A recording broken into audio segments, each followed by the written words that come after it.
modern day masculine man, take one. Ooh, what makes a modern day masculine man?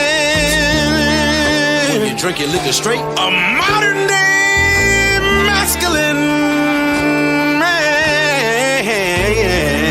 I pay all the bills, and I tells my woman the truth. Got my shit together, do what I wanna do, say what I wanna say. I won't bend, I won't break, you are not me, and I am not you. I kept it real, so now I can do what I wanna do. Modern masculine man. Welcome to Man School. Welcome to the Modern Masculine Man Podcast, Mitch. Woo!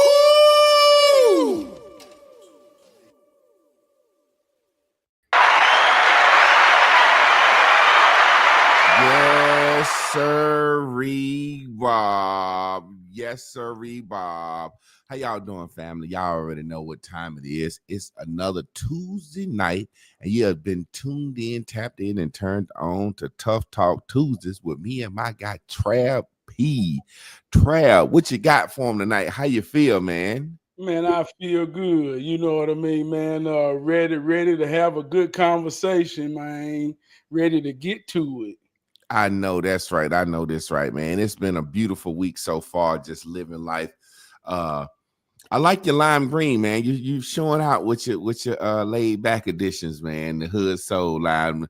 I'm about to have to put my name brand out there now. I said my guy, he be jamming and rocking the Hood Soul every week. I said I gotta start shining my little situation up there. You know what I'm saying? Yeah, man. You know, hey, man, you got to represent, man. Hey, you got to practice what you preach and be what you teach. That's the hero in all levels, man. I know that's right. I know that's right, man. I'm feeling myself, man. You know, sometimes we act like we can't express when we feeling ourselves or we feeling good. Let me take a sip of this water. Come on with it. Man, I'm feeling myself, man. My wife put that Floyd Patterson on me. I went back to the stash and, man, I'm feeling myself. Lady told me at work, she said, what are you doing here? Where do you work? I said, Miss Lady. She said, oh my God. She said, oh my God. She was like, that's what you look like under that beard. I said, yeah, it's older lady. She was like, you look like somebody from the 60s. I said, that's exactly what I was going for, man. I wanted a Medgar Evers mustache, man. So I'm feeling good. I'm feeling myself, man. Before we get started, go ahead and tell me something. Why you feeling good and why you feeling yourself? What's something you're feeling yourself? Goddamn, toot your own horn tonight, brother. Man. Boy, it felt good to hear you unapologetically say you feeling yourself. Well, there we go. Man, you know, it's about the Bruce Leroy glow. You know, I'm talking about that's a real thing. It's something that comes from the inside. When you feel, man, and you know that there's nothing external that can change what you see and feel in your mind, that glow get real. And we all have had moments where that one night that you can remember when you went to the club or you went to a party and it was just like everything was on time. Everybody was looking at you. I mean, we all got them experiences, but like you say, man, that's a real thing. And you can have that every day you wake up. You know, it's a beautiful thing, man, because you said something, you used to cut hair. And as a young man, just seeing you put an older cat in his swagger or bring a motherfucker back to life when they get that fresh cut. So you know how that feels. So that's why I could say that to you, man. But, you know, it's funny, man, like looking at us and looking at black man and living this life. Like the other day when I said, when the brother told me he was proud of me, like it made me damn bust out crying, man. And we have to be more aware and more awake about how that helps us out as brothers, just complimenting brothers. You know what I'm saying? My granddaddy used to call it passing the buck. Like we say something, say, hey man, I like that Hood Soul setup. You got them. No, bro. That hot damn or bad. That's your shit. That shit hot.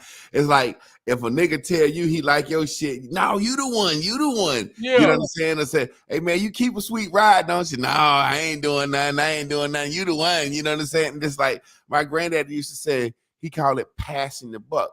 And he said, now the goddamn buck stops here. That's an old saying too. So my granddaddy said, once you lay that compliment on him, he gonna goddamn shine in it.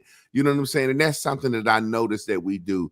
You know, if a brother looking good or got on his best outfit, we'll say, oh, bro, you think you giving it to him tonight, ain't you? Instead of just saying, hey, bro, you look good, man. I like that. Where you get that from? Yeah. You know what I'm saying? So that's something that made me feel good when you said that you felt good to hear me goddamn represent my own motherfucking self.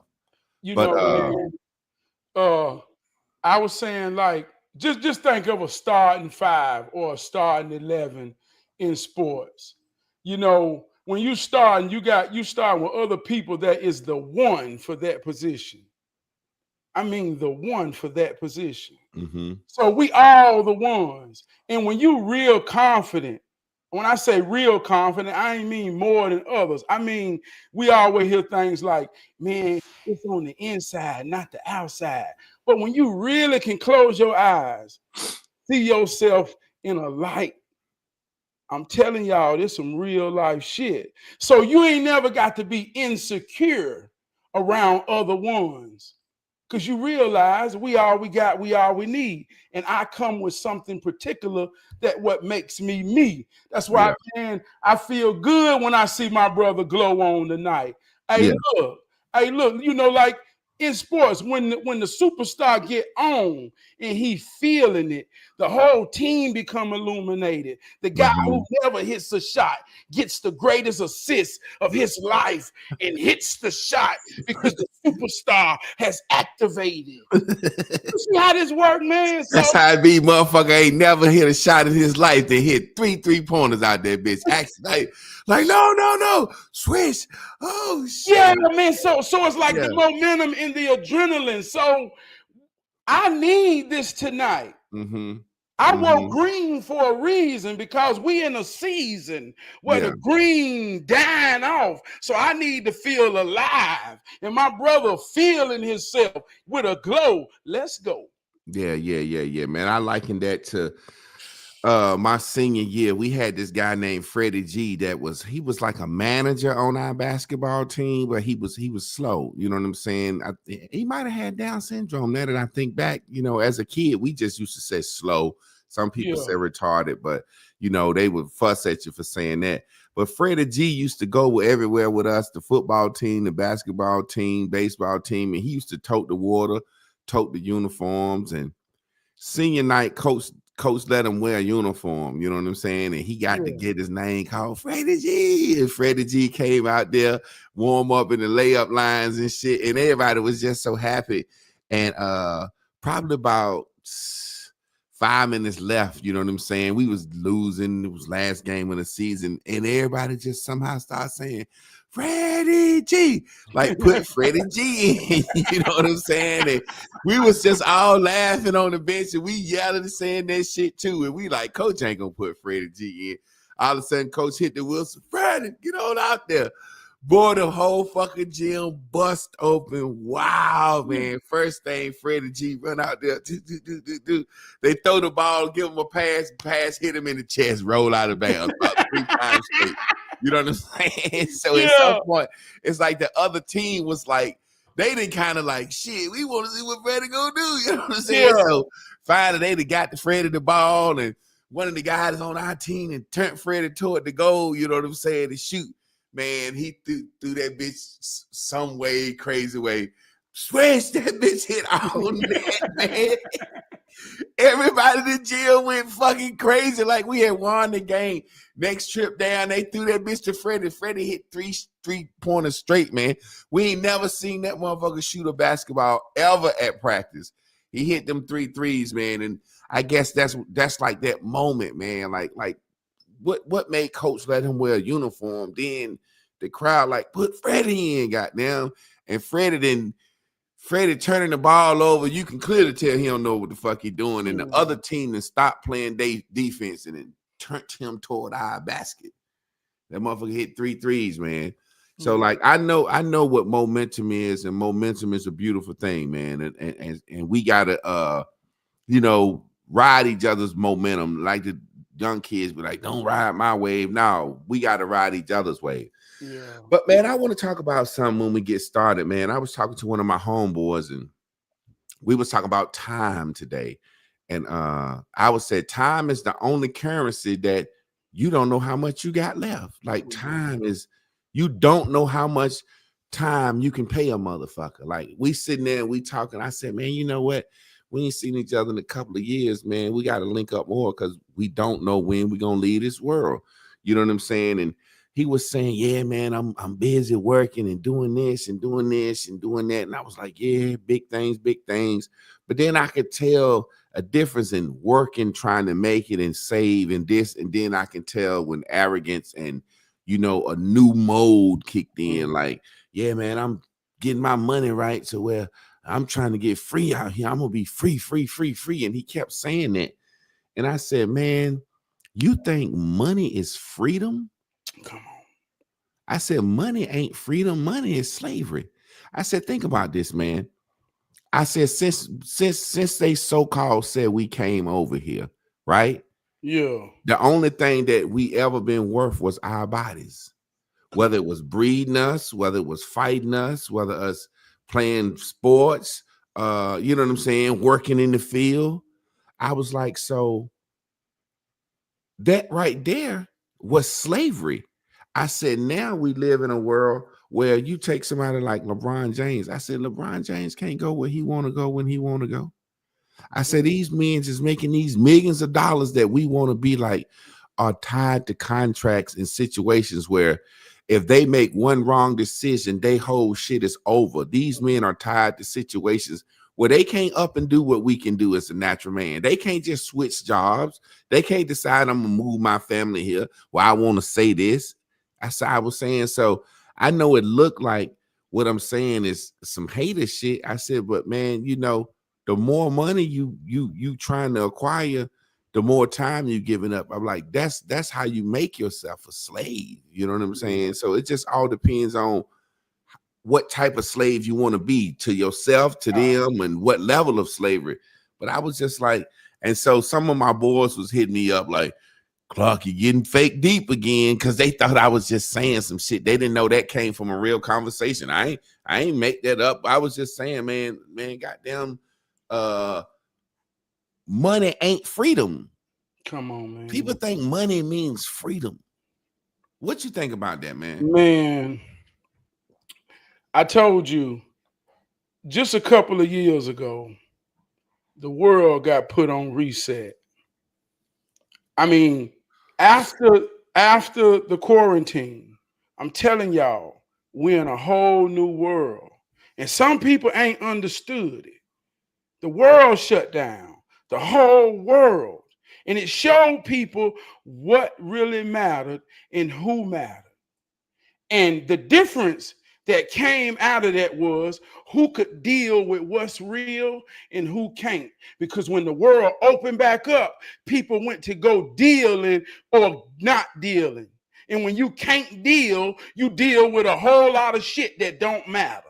Mm-hmm. And you avoid who really matters, right? So I'm saying this to say when it comes to money, man, it's real out here. We all listening to the media. We all pouring our empathy in our mind into food stamps, people not being able to eat. I mean, our whole imagination is going to the worst of those who waiting on Uncle Sam like we gonna starve. God damned us all if Uncle Sam don't feed us. I mean, our mind go to that. But in real life, I'm talking about a husband with 2 children, 2 teenager children. This ain't no bullshit. It's costing about $500 a week to feed a family.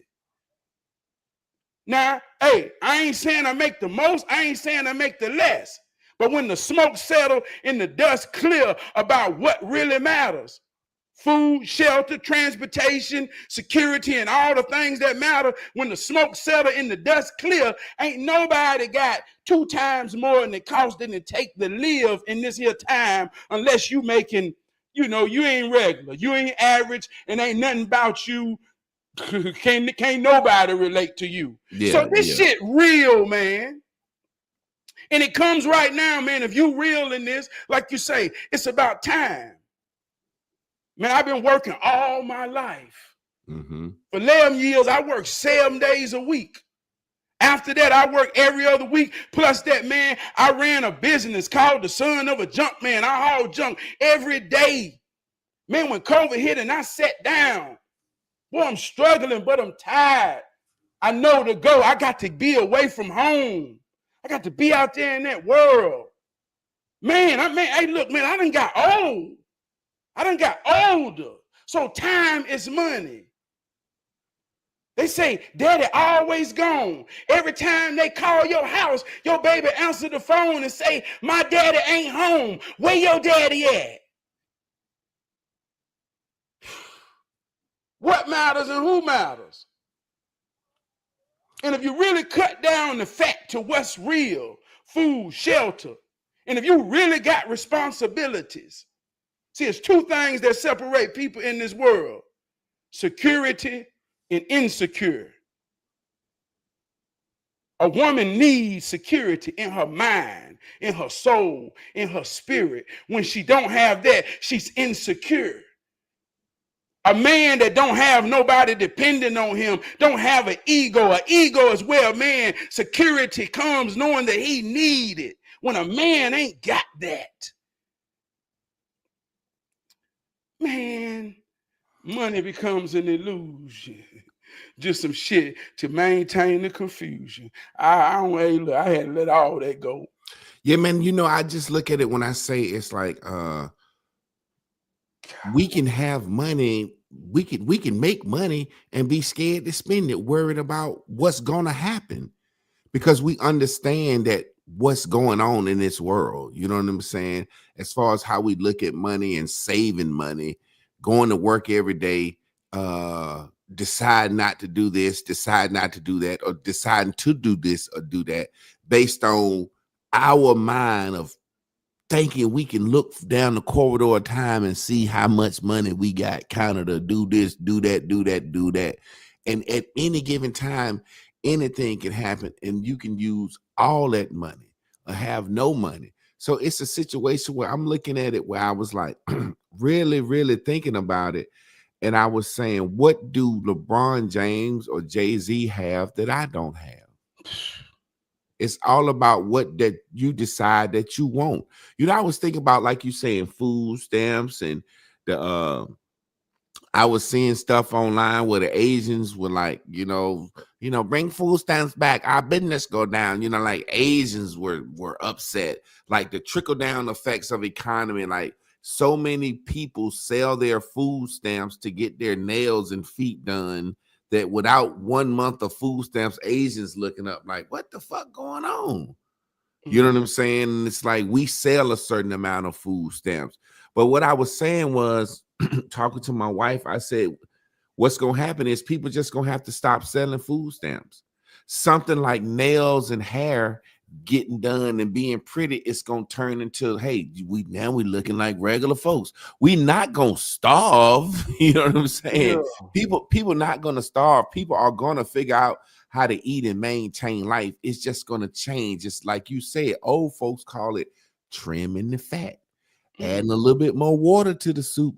It used to be a stew. Now that bitch got a lot of water. Now we eating soup, but everybody's still eating. I don't think that if the government totally shut down food stamps and stuff, that black people would just die off. I just think somehow we would rely on our neighbors and da da da da da da da da da. Because the way you said that, me and my wife, I was telling her about being blessed today.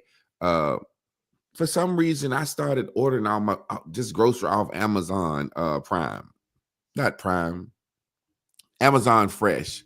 And the funny thing is, I said, damn, I done ordered groceries off Amazon Fresh 3 weeks in a row.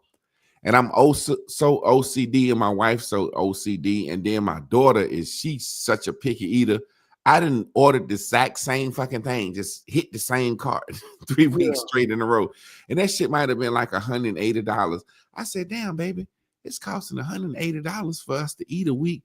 And we such simple eaters, like literally like simple eaters eating the same shit. So I can imagine how much it costs for a family of 5 people, man, Come 4 on, people, man. and teenagers eating. Come on. And I'm ordering salads off Amazon Fresh because I'm like, yo, this neat, man. These little salads, man. I've been working out, and these little salads cost $3, and I like them. I'm ordering like 20 salads. We eat splitting 10 salads, and that shit costs 180. We ain't even been eating no meat like that.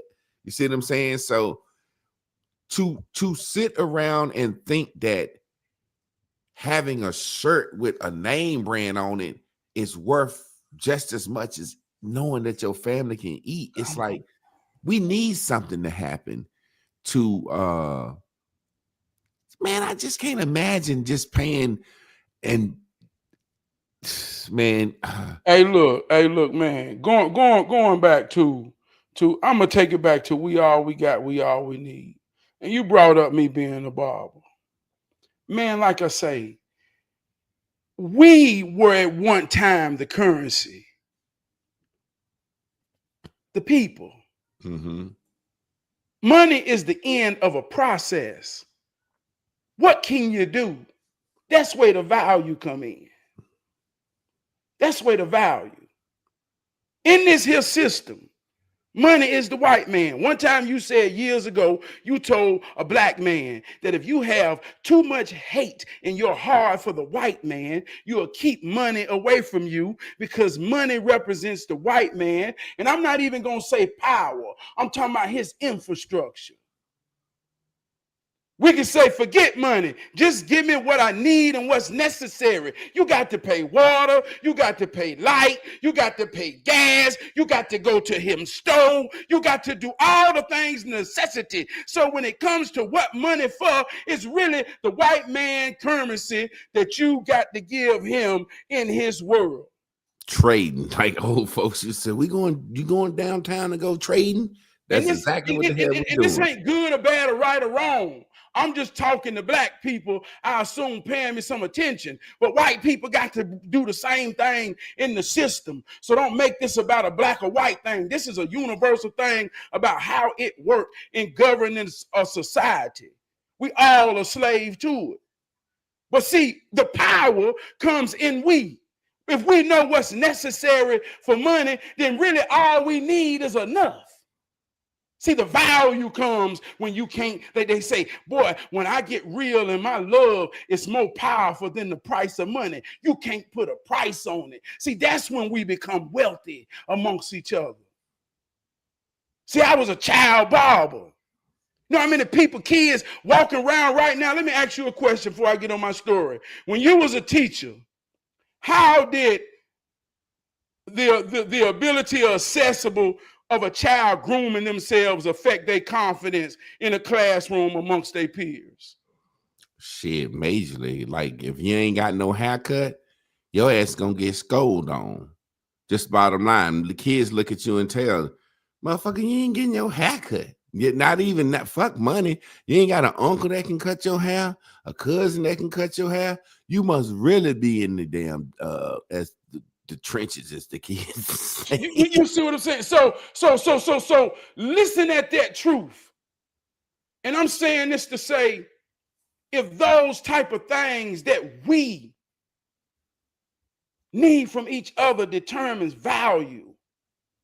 I was a child cutting people's head that went to school. When I hand people that mirror, this is why I talk about mirror work now. I don't just talk about standing in the mirror like a damn fool. I'm talking about, man, I've had the privilege and honor to be in position to give a man a mirror and watch the magic happen closely. So I know it's a power when he see or she see herself in that light. So I'm saying this to say, if just having us, and it ain't about money, sometimes it's worth a conversation. Man, if I really been wanting to understand or know what my brother going through, because I've been paying attention, because I care, I know when he come get his haircut, he finna open up and let me in the world so much that I can empathize and learn from something. You understand what I'm saying? Yeah. So having the ability to do hair, having the ability to just do all the things that sometimes ain't got nothing to do with necessities. It's cause you fortunate enough to be in a relationship with me. You got me. What's a hell of a thing to be mine? Who is that? That's my friend. That's mine. That's my brother. It's a hell of a thing to be mine. That's when people who don't understand how it works, see, they be on the outside of the glow of a whole people who got confidence and love for one another. We can call it the spirit of Christ. I'm talking about just being genuine. See, they be on the outside trying to add it up with a calculator. Man, they got money. They got money. Every time I see his son got a fresh shape up. I can't even afford to take my son to the barbershop. See, they start calculating everything with money. They like stripper hoes who ain't understand the game in Players Club. Make the money, don't let the money make you. We got a whole lot of people with whole minds. Letting money make them. You know, man, it's funny because back in the day before money existed and when we was trading, people would trade their vegetables. People would trade. Some people could hunt. You might have one joker that could fish real good, and he go down to the damn lake and come back. You know, I've traveled and been to different countries, man, and I would just literally see me and get up and go out, and I'm looking at out my hotel window because I always like to sit up top, and I see cats come out the water with a string of fish. And by the time I go downstairs, they literally at the market selling these fish they just caught out the water. I've seen kids come up with a bag of fucking avocado on their shoulder and sell them to the restaurant that I'm eating at. You know what I'm saying? So I've seen how this economy, like you said, we all we got, we all we need, worked. And I want to know, the question is how we get back there. But I want to form a vision for you before you ask this question. I can remember my uncles when I was growing up. I thought they was bums, like they ain't got no job. They ain't got no job. But I grew up on a farm, so everything we needed was right there. So it was a situation where they never had money, but they had enough money to get their drink on, they licking, they beer. You know what I'm saying? And I just remember everything we needed was right there. And there was a time where people didn't think about how much they had saved. My granddaddy used to call insurance in case shit. Right now, we got this whole thing going on about insurance. There was a time where people lived, and if you got sick, your neighbor helped out. Or if you got sick, you was just sick. It wasn't a situation where you looking around, well, I got insurance just in case, and we beefing and the government shutting down, and we arguing over something that says, this is in case some shit. We ain't sure now. This just, you got to have this $300 a month in case. And we've lived hundreds of thousands of years before somebody came up with some pay a premium just in case you get sick and need to go to a doctor. You see what I'm saying? So it's like a fear that we're living in just in case some shit. I want to ask you, is it possible, or are long gone are the days where you think that can happen because of the system we're in? Or do you think we just have to go back to where it's like government ain't giving us shit for us to say we all we got, we all we need, like the power of us? How do we get back there? Is that possible to do that in today's system? No, I don't think it's impossible, but I think we never left. There's different levels to life. Those levels are always gonna be. Sometimes we change in levels, like as a husband and a father, who's vibrant, who's working, who got dreams. It takes a certain level of mentality, discipline. Discipline leads to powerful things. Like you say, man, you could tell you live around them white folk. Well, I don't see it like that, but Hey, look, I work hard, man, and it got to show in more ways than one for the security of my family. I want to put my family in the most safest position I can put them in. If that look like a certain thing, then that's what come with this mentality, right? Yeah. But there's still down the street and around the corner. There's still people on another level. And not to say that that level is a material level, it could just be what matters. That don't matter to them. The car, the safety, that might not matter. So it might look different, but they may be solid on their level of understanding. So I think it's still the same. We just got to examine our position and know when we ain't in a position we was. I have grown to a better me. I'm better than who I used to be. I used to be down there. You understand what I'm saying, man? No Yeah. different than somebody saying, I used to catch the bus. So I try to empathize with those in the cold weather standing at the bus stop. But I worked hard and got me some security about getting myself back and forth to work. So now I drive, and it comes with a lot of responsibility. But man, I don't never want to go back to a bus stop. What level of responsibility do we have for each other? I believe that at some point there was a level of responsibility that we had for each other that we had because we saw responsibility in others. Meaning this, when they say it takes a village, and when we lived that whole we all we got, we all we need mentality, we didn't go out and make pointless babies out of lust. And like I believe now we at a point where it's like if we said we all we got, we all we need, we're starting to see socialism, essentially communism. A lot of these people want to bring communism. Like in New York, this guy say he won't rise to be free, grocery stores to be free, this, that, and the other. So essentially we're coming to a point where we want to say, let's let the people that work hard and have and make the income help the people that don't. What level of responsibility? Because I know I don't mind sharing with somebody that I think trying. I don't mind sharing with somebody that I think what am I saying? I don't mind sharing with somebody that I think ain't out here fucking up. Like I've always seen myself to step up for a stranger or seeing a woman in distress. You know what I'm saying? Yeah.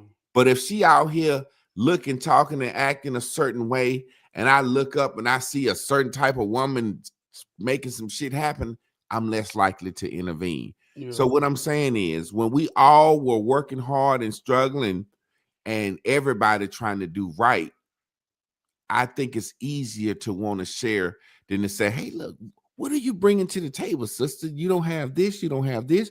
What are you bringing to the table, brother? What do you contribute? It's a difference to share and then say, let's give these motherfuckers that ain't gonna never try. You see what I'm saying? And that's what a communist socialist system is about. You know what I'm saying? Say, for example, in China, different places that's communist, everybody go to work every day and everybody get the same benefits. You know what I'm saying? Like free healthcare, this, food, you get a card for this, blah, blah, blah, blah. But it's not like motherfuckers middle class, first class, low class. When do you decide, hey, I can't help you. You don't want to be helped, or you ain't trying. There's a section of our race that's not trying. Do you agree with that? Nah, I can't. Well, yeah, I get the context. Yes. Okay. Yes, I agree with that in that context. But I also think that that group of people don't know they ain't trying in a sense. I think they are right. You know what I mean? I think that's an illusion that it's like this. We look at they're not trying as a struggle, but the struggle is in the middle. They're getting everything free. They don't have to try. You looking, and I'm talking about us.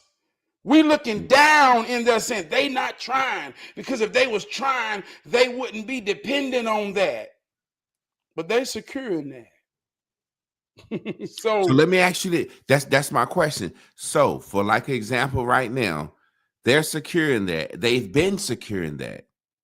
Now, when the government, if the say food stamps, all that shit about to come back, but if it was gone, say 2 months, 3 months, what's our responsibility to help out in that situation? Okay.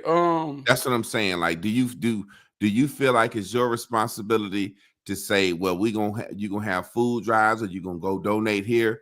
Like, how do you feel like you should have to? Because you just said it's costing you $500 a week to eat. Let's look at it like this right here, and this is in We All We Need. I'm talking real life shit.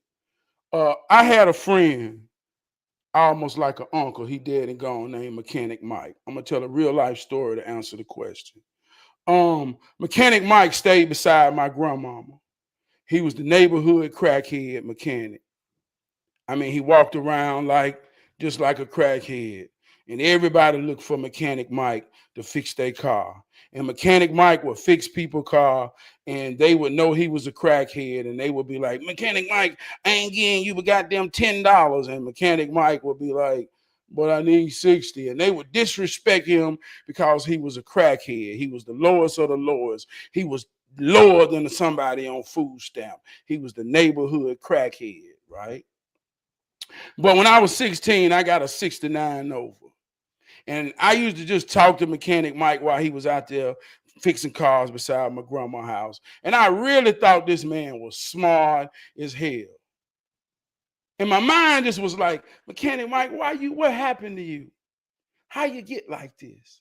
So I just had a real moment ever since I was a child to just know Mechanic Mike was really somebody. And I just know that something had to happen for this smart man to be in the condition he in.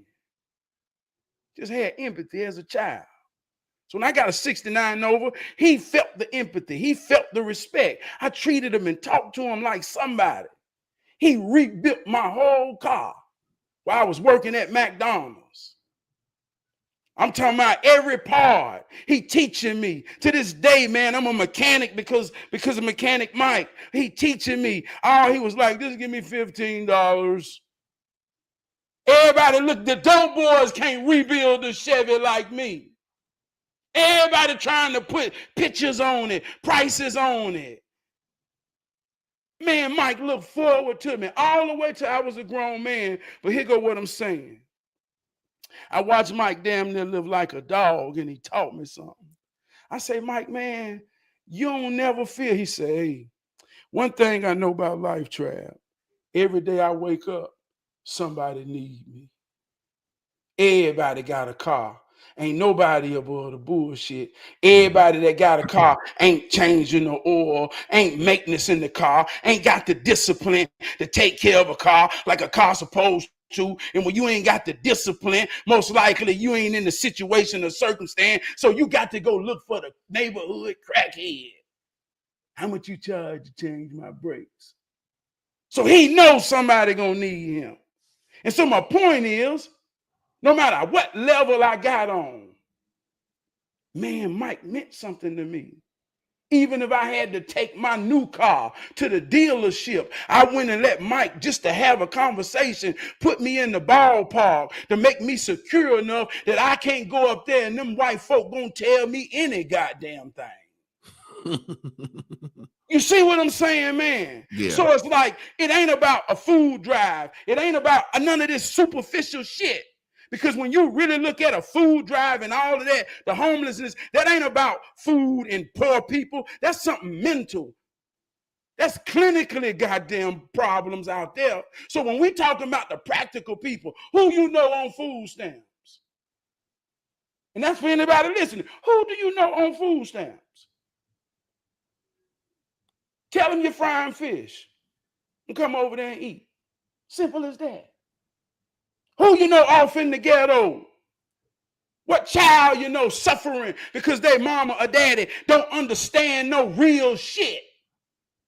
Pick them up when you go do some real shit and expose a child to something new. To let them know there's more outside the box. Hey, Trav. I'm sitting here laughing in my head because that's such a good story. That story hit good, and you got such a good point. But I'm laughing. I said, Trav hit me with a high story because I said, you just proved my point. Goddamn, Mechanic Mike had something to offer. He knew, you know what I'm saying? Like we was talking about, you said earlier, what can you do? You know what I'm saying? Like your time, like he had his skill of mechanics always, whether they fucking him over or not, he gonna get up and he know because he wants some crack. Somebody gonna ask him to do some work. So Mechanic Mike is somebody just standing on his own. Now he might get fucked over, but he adds something to the table. I'm talking about, like, say for example, what is our responsibility? Like Money Mike, I'm calling him Money Mike. Mechanic Mike is actually offering a service, a back and forth. So he's actually a pillar.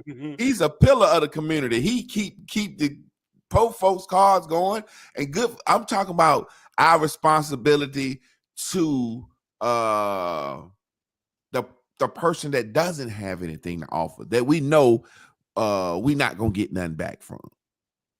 Man, let me. Well, I don't know how to answer that, man. I'm gonna say this right here. Hey, man, I love that story, man. But I swear to God, I get it. I get you. But I'm saying this even on Mechanic Mike. Mechanic Mike wasn't poor or fucked up. That's what I'm trying to say. I got up. I had some neighbors that I got up and went to work every day, and I watched them sit in the yard every day and drank beer and smoke weed and never had to go anywhere. And they couldn't feed themselves. Most of them didn't have nowhere to go. But I promise you, nobody in that yard was fucked up. I was the slave. I was fucked up. Having to get up when I was tired, when I ain't want to go, and still not having enough. They looking at me like, all right, now, Trab, boy, I see you going to goddamn work. I'm like, I know, exactly. Like we said earlier, the money is the slave. They living free, but at some point, if them folks got down and needed, there's no way I'm the type of, I know myself, now me. Now, I help people that I think can't help themselves, or there's no way, like you said, I can look at these people sitting in the yard next to me every day, smoking, drinking. All right, Trav, you going to work? Goddamn, da, da, da, da. And then all of a sudden, one week, they water off or they electricity off, and here they come with a drop cord, want the goddamn plug into my house. I'm gonna have to tell them motherfucker, hell no. Yeah, well, let me even put it in this way. Your conversation is really about children. Like I say, the adults. Yeah. They ain't man, they look, man, I promise you ain't nobody messed up. It's the children that's messed up, if anything, because they vulnerable to somebody understanding or not understanding. A fool that don't want to work, don't work because he don't want to work. If ain't nothing wrong with him, psychologically, then the first nature is self-preservation and survival. So when I watch a man who ain't got that nature, man, he all right. You'll be wrong trying to figure out why he don't care about what you care about. You understand? Yeah. And I'm learning this, but I had to learn that from Mechanic Mike. This is a rich man. I'm talking about rich. And he looked at me in the fight, trying to do right. And he cheered me on. Keep going, Trab. I believe in you, Trab. Hey, man, you're a good man, Trab. Keep fighting and fight, man. Raise those kids. Love that woman. But at the same time, when he opened up his shirt and showed me all his wounds that got him goddamn destroyed, see, I realized, man, you can't, this thing called heroism and righteousness and realness, and out here living this life trying to be the best you can be and give something. Man, you can't put that expectations on nobody. Sometimes when you project that out to the world, that's like expecting a fish climb a tree. So when grown folk fucked up, man, I'm telling you, I'm telling myself this. I'm training myself to know they all right. Yeah, They yeah. all right, man. I promise you And they all right. what you saying kind of coincides with what I was telling my wife, and I've been saying for years. Black folks think we white now. And when I said black folks think we white now, we can look at another group of black people and say they're less than us and they need our help. Or we can look and empathize with the open the borders and let the immigrants in. They should have a free shot at the American dream, as if we've had such a great free shot at the American dream. Yeah. Like we're so empathetic. Oh, well, open. Man, I shared this thing today, man. And this white lady, I was joking like this white lady is my wife. And she was just saying civil rights was for the whole idea of civil rights being mentioned was because black folks were slaves, treated fucked up, and they created civil rights for black folks as slaves to be treated equally and fair. She said from that, everybody has taken civil rights and turned it to gayness. We need to be married, feminist rights, open the fucking border. You see what I'm saying? A welfare state. And she was like, we don't owe women the right to abort their children. We don't owe gays the right to get married. We don't owe immigrants anything. But now when you say civil rights, the last motherfucker you think about is black people. And we as black people voluntarily say, let's march for everybody to have civil rights. And we losing everything. Come on, man. So I sit back and I say, we think we white.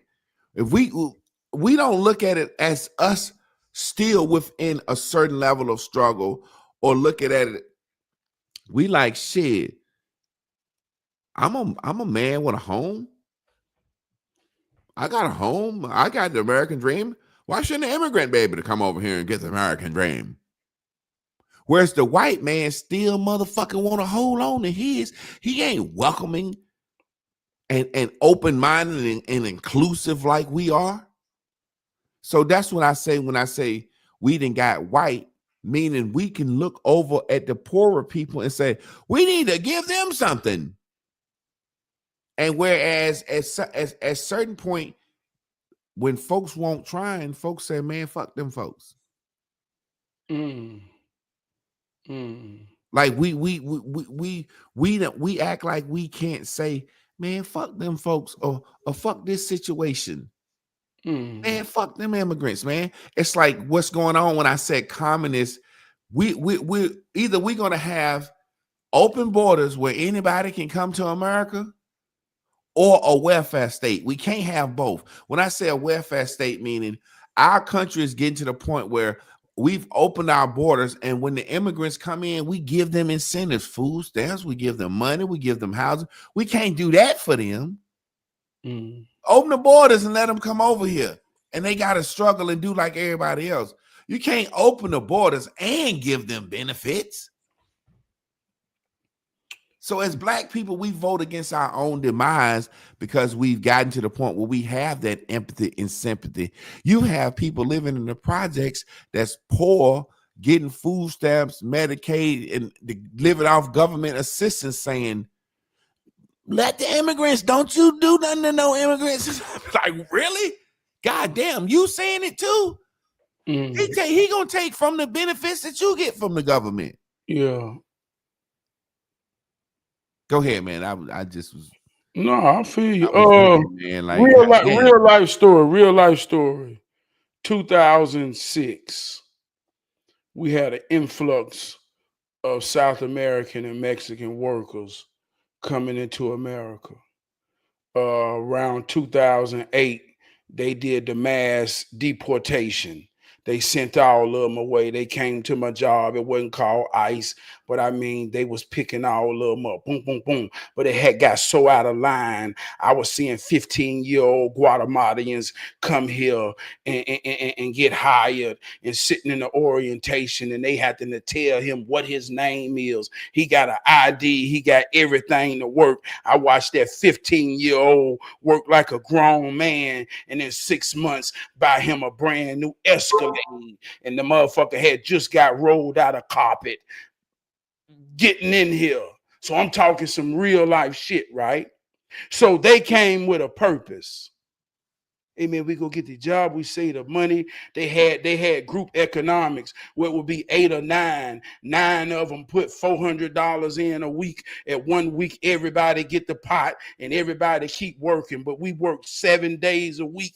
They could work doubles. But prior to them coming, this was a black job with black men who had made good money. And this was one of the premier manufacturing jobs in Charlotte. A job where we made production. If Javon and me and him were partners and he came to work and he say, man, I need a $1,500 check this week. And I would look at him and he would look at me, and the only thing I can tell him is, well, don't be bullshitting. Let's get this money.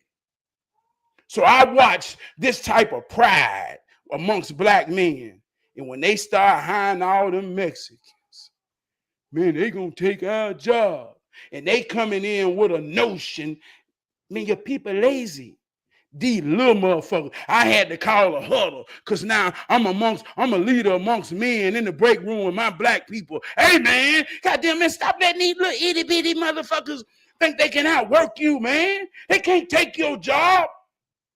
So they call me Gordo because I'm out loud. Man, I'm going to break y'all little motherfuckers. I'm the king of this. But I'm doing this to show black people we don't have to fear somebody because they coming in with a stereotype that they can work harder than us. So if you don't know this shit in real life, these people come here with a pre-notion and an attitude to say, move, get out my way. Mm-hmm. And we sitting here thinking that it's kumbaya. They ain't your race. And they know who they are. See, we all we got. We all we need. But we done got fucked up. We think we any goddamn thing. We think we a Democrat. What the fuck is that?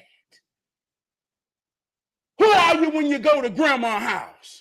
If somebody die, because that's the only time we come together. If somebody die tomorrow and you got to be there, who are you? I promise you it ain't no goddamn Democrat. I promise you it ain't no Republican. I promise you, if you goddamn, if you get caught up in the costume and the ideology of that, and you think you a goddamn Egyptian, when grandma died and all her fucking children came there, I promise you wasn't none of that. Hell no, you Mary Plummer's grandbaby. So that's where we at. And we better understand what the hell that means and what the hell that is, because that still is. We done forgot what it was. But we getting caught up in any goddamn thing, cheering. Hey, look, I talked about Barabbas. We cheering for the motherfucker to come in and take our shit. Bring in Barabbas. Give me Barabbas. Give me Barabbas. Jesus over there looking like, man, these motherfuckers don't choose this evil motherfucker. Evil, choose, yeah, over me. And when I say Jesus, I'm talking about just a sincere spirit. We so fucked up that we think our value comes in money. Man, I'm giving time right now with my brother on the air for free. And I know this shit worth more than what somebody can charge you for. And feel good doing it. But it ain't worth nothing because we ain't charging. Man, I'm more than somebody giving me something for free. Fuck I look like.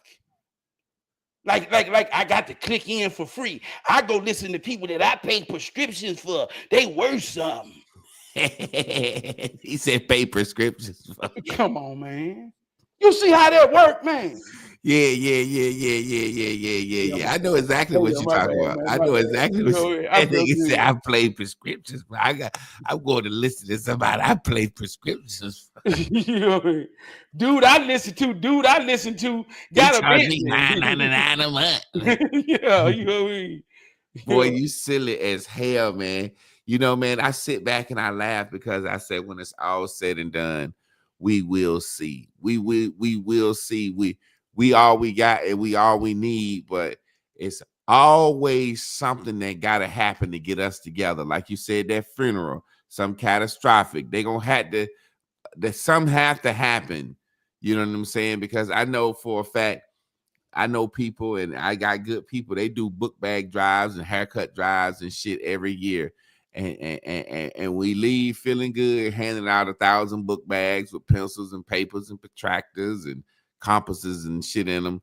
And the kids still making fucking F's. But we feel good that we giving out the bags and shit. Come on, man. You know what I'm saying? But we gotta give in our own way, and people give in their own way. And I do know when a kid get a nice shiny book bag with that goddamn fresh trapper keeper, and he start fucking with that paper and shit. Mama said, "Oh, we fucking with that goddamn paper before school start."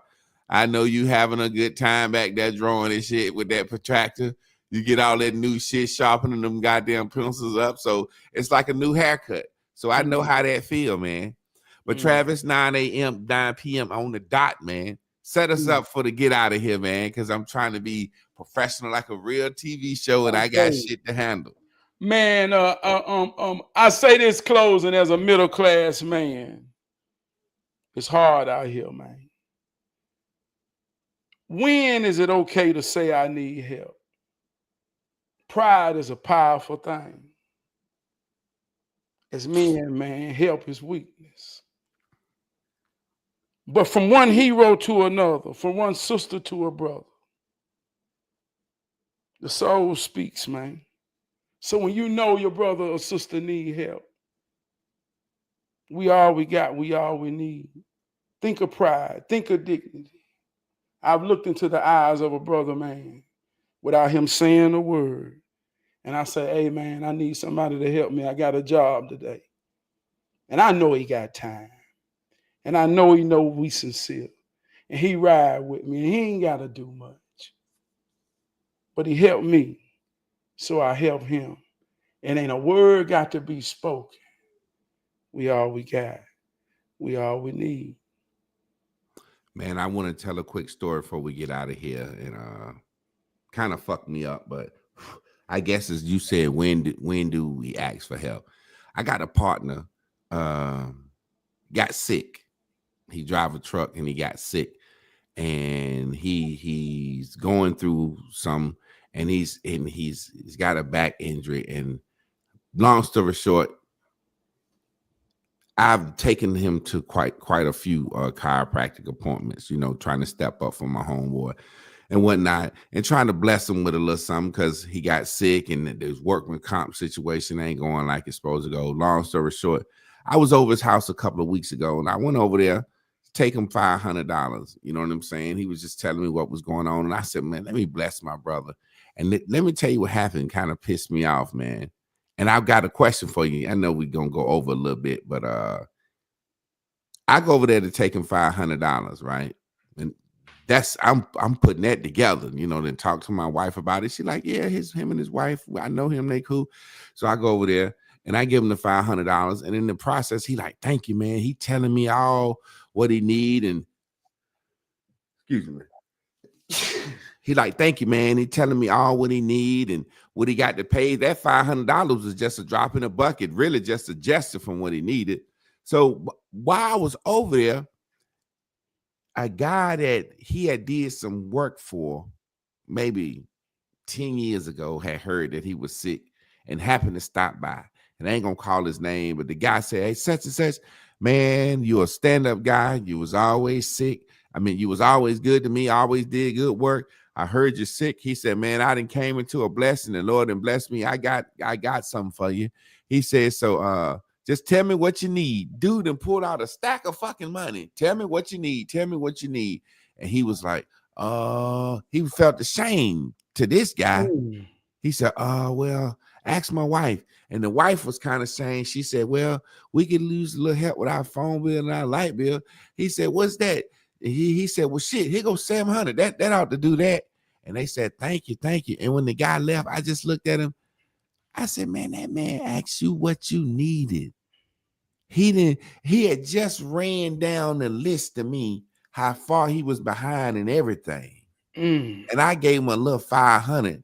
And he wasn't ashamed to tell me, who know him personally, how much he need. But this guy, he done work for a couple of times. He was ashamed to tell this man how bad he was struggling.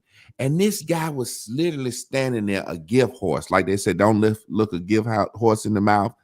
He literally was standing there with a stack of money, said, I got you, man. You always did good for me. What you need? This man might have gave him $4,000 or $5,000. If anything, I'm thinking he gonna say, man, I appreciate it. He said, man, I thought he was gonna say, man, I'm in the hole, man. I need whatever you can give me, bro. If you can give me $2,000-3,000, it's gonna say something. He talking about, well, man, I don't know how. What the fuck you mean you don't know how much you need? And looked over his wife.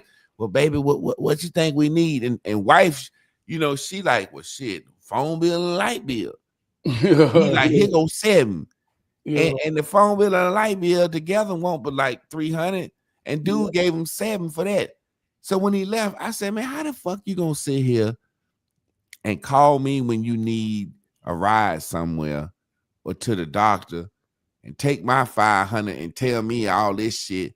And then this man is basically telling you, bro, he got you. And you act like you won't struggling like that.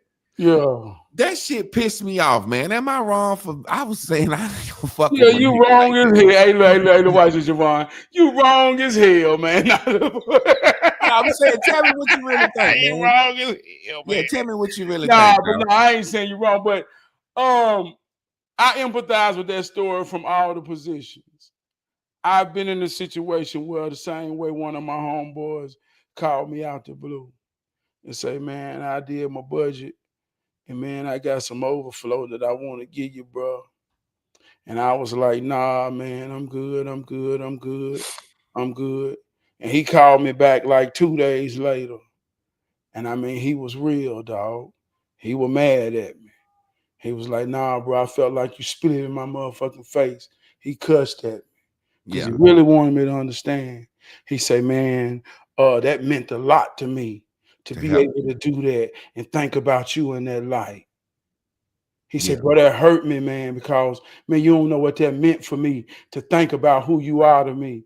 And, man, I felt what he said, and I had to apologize, but I took the lesson I had to put my pride in check, because if great givers make great getters, then receiving is a gift.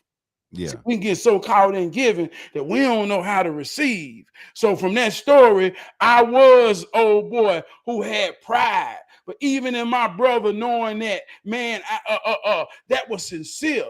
So he taught me a lesson on when something is real and when something is genuine.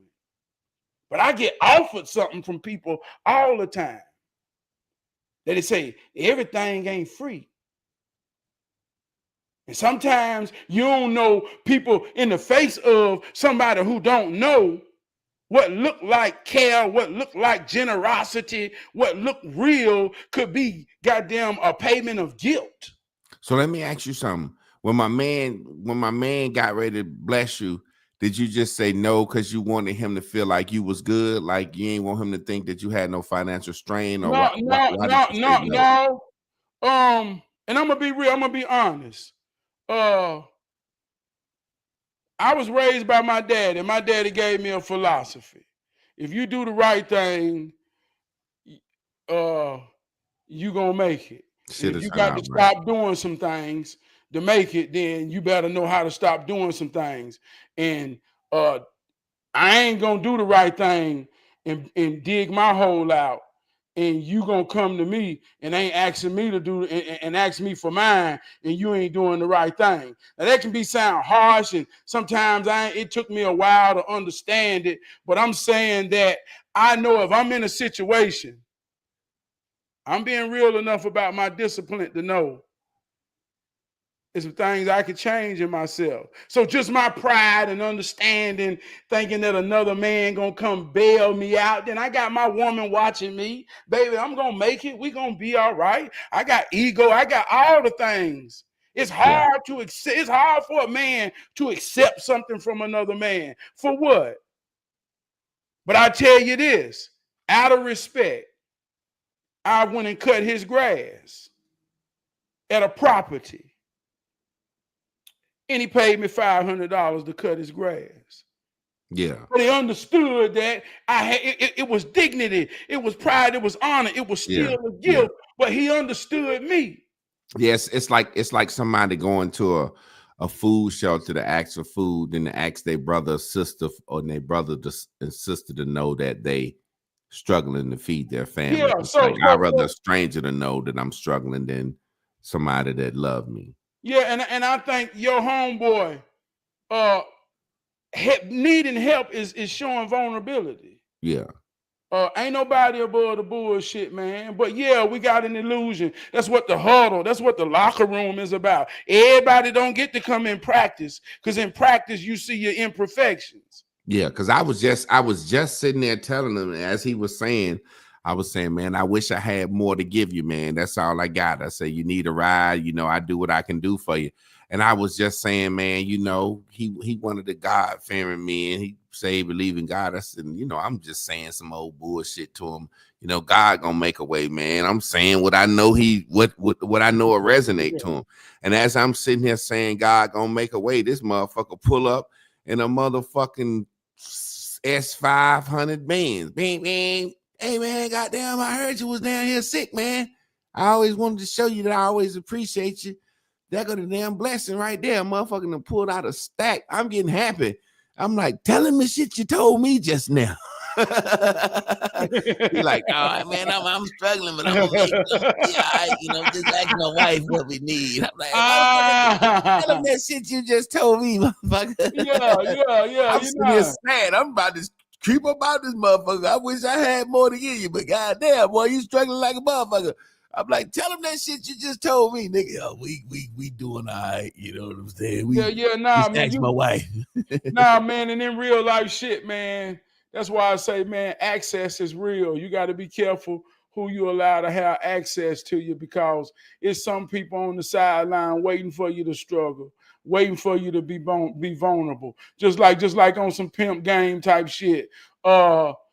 It's a man can look at a woman and see it in her eyes when she hurting and she need a drop of water on her soul, and all he got to do is go over there and flick a little sweat on her and say, oh God, that felt good. He got her. So it's people on the sideline waiting on you to on yeah, hey man, look, she's so dry, man, that sweat feel like a puddle of water. But it's people who waiting to see you vulnerable to come in. Like I say, man, this a dog eat dog world out here, man. Ain't too many people real out here.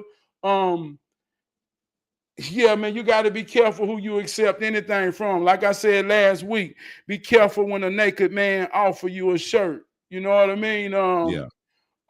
He might not always been about his money and ain't never been shit but money. So if that's the least you can come offer me, man, fuck your money, man. I don't want no money from you, dog. I appreciate you coming to check on me. So you just got to know that, man, you realer to him than that was. Don't look at him wrong. I think you need to look at that as a value, to know that he loved and sincere enough with you to openly be weak with you. Everybody don't get that from him. Yeah. Well, I appreciate it, man, because that shit pissed me the fuck off, man. But it's all good. Everybody think different, man. And I listen, and so I ain't gonna hold it against him since you said what you said. I made you forgive him. Yeah. Man, what the fuck you mean? Like you ain't broke, motherfucker. Tell this motherfucker you man trying to bless you, nigga. Yeah, man, he all right, man. Yeah, man. Tell him you sorry, man. Yeah. Hey, look. That's another thing I want to say, man. Sometimes, man, we got egos, we got pride. I love arguing. Sometimes when I argue, this is what I got to say. When I tell somebody the truth and the truth don't work, put on your goddamn seatbelt because I'm finna get all ignorant and out of bounds as I could possibly get. To try to get you to get the point. Nah, it ain't even about getting the point no more. Fuck it. You don't want the point, so I'm just finna do the windmill. Fuck it. I'm finna make you feel bad. When you know that, man, be able to be real enough if you fuck around and land a blow. I'm sorry. You already know what time it is. Well, look, y'all stay tuned in, tapped in, turned on for me and Miss Carla tomorrow night, Wednesday, Ranting and Raving Wednesdays. I appreciate y'all. Y'all tuning to Trab Thursday at 9:30 for Hero Training. Let's get up out of here. Peace. Yeah.